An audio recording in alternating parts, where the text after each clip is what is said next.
faslun, namun yang terqadha wudu'uhu,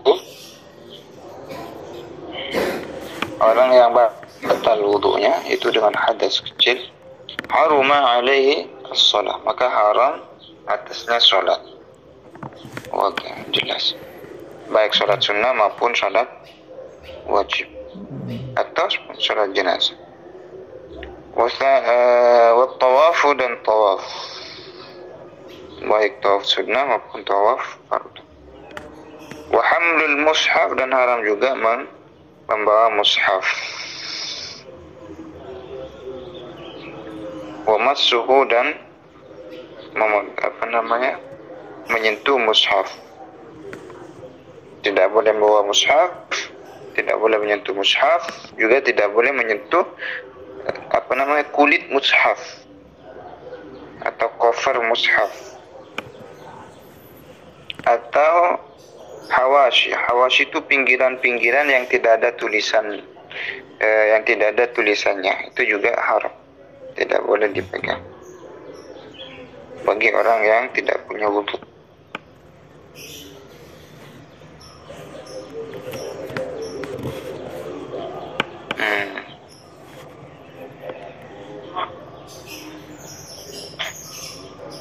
Wa massuhu wa yumakkanu min dzalika as-sabiyyu lidirasah. Jika anak dan wa yumakkanu, dan dimungkinkan, artinya boleh, min dzalika, hal tersebut, as-sabiyyu, anak kecil, lidirasati, untuk belajar. Kalau anak kecil memegang mushaf, membawa mushaf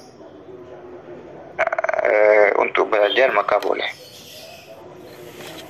Anak kecil yang sudah tamyiz dengan ketentuan untuk belajar, bukan untuk memindah. Tapi kalau untuk memindah itu enggak boleh, tidak boleh.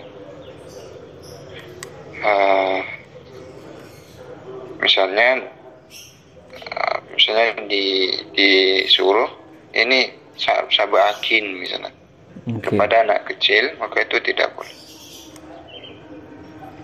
Otaknya sekalipun belum baleo misalnya. Tidak boleh. Kecuali untuk anak kecil itu belajar, anak kecilnya untuk belajar, maka boleh anak kecilnya itu memegangnya. Tapi kalau untuk memindah, dipindah dari tempat sini ke tempat sini, anak kecil itu tidak boleh.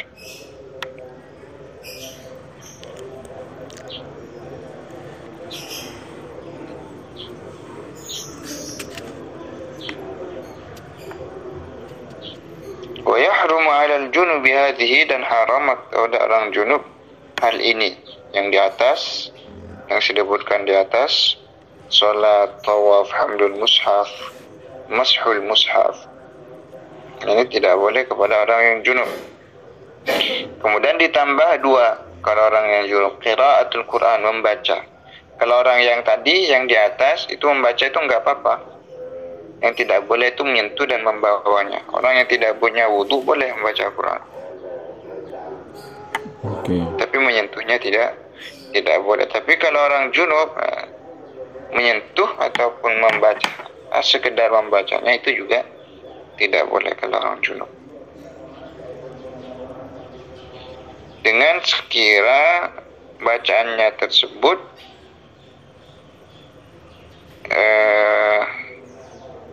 didengar oleh dirinya. Ada yang kalau membacanya dalam hati, pun baca yang teh ini punya kertek, maka itu tidak sampai haram. Yang haram yang membacanya, yang mengeluarkan suara, itu yang haram.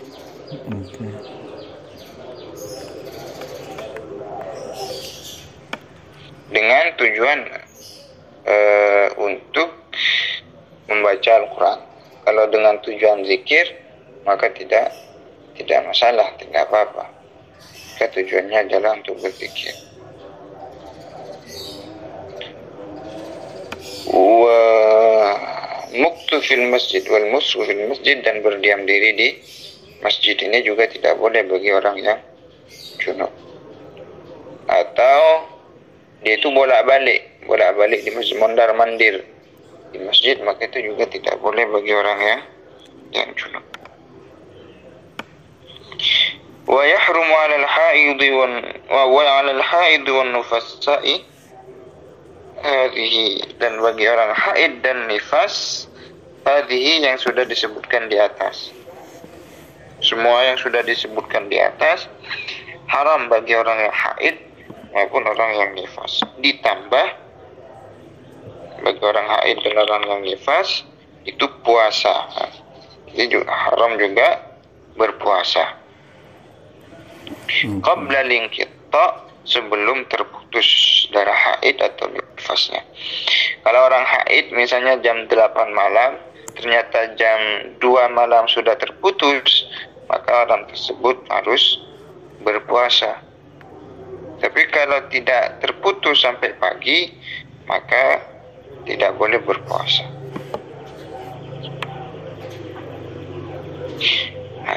Baik itu puasa qada, baik itu puasa Ramadan ataupun puasa qada. Dan nanti jika orang tersebut haid kemudian tidak berpuasa, maka puasanya harus diqadha. Berbeda dengan sholat. Kalau sholat itu tidak perlu diqadha. Kemudian wa tamkinu zauji was sayyid, dan memungkinkan atau memperbolehkan suami ataupun sayyid minal istimta' untuk bersenang-senang bima baina surra war rukbah, kepada sesuatu dengan sesuatu yang berada di antara pusar dan lutut.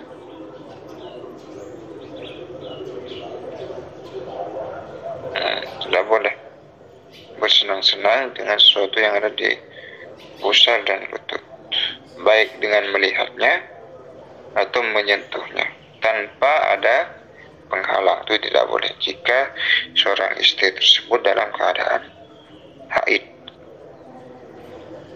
Kalau bersenang-senang dengan sesuatu selain di antara pusar dan lutut, maka boleh-boleh saja.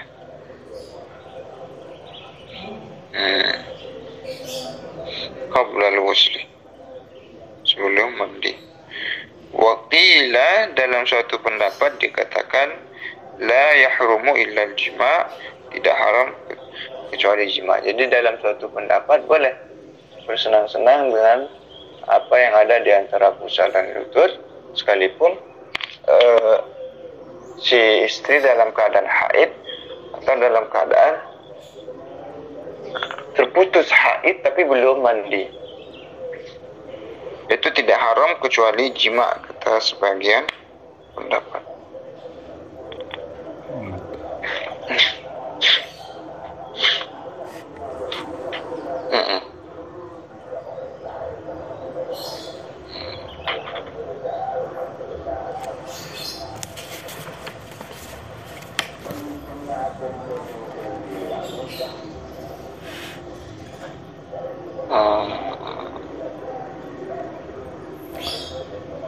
Tapi pendapat yang kedua ini pendapat yang kalau sekiranya sebaiknya mengikuti pendapat yang pertama, karena yang kedua ini pendapat yang artinya itu lebih kuat pendapat yang pertama. Karena di sini waqila, kata-kata waqila itu artinya pendapat ada, maksudnya ada ulama yang berpendapat seperti itu. Ada. Qila, artinya pendapat yang minim. Kata-kata qila.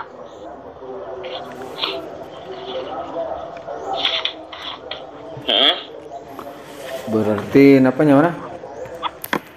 Oh, berarti nikah bisa juga diamalkan, tapi lebih kuat yang pertama gitu.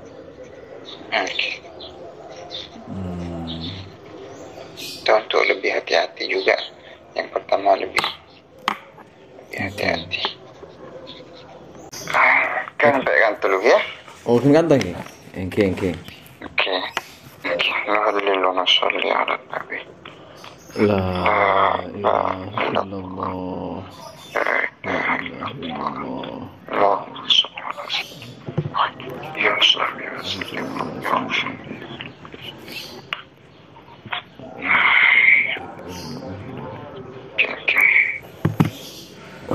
Oke. Oke, ngereng ya, Bang.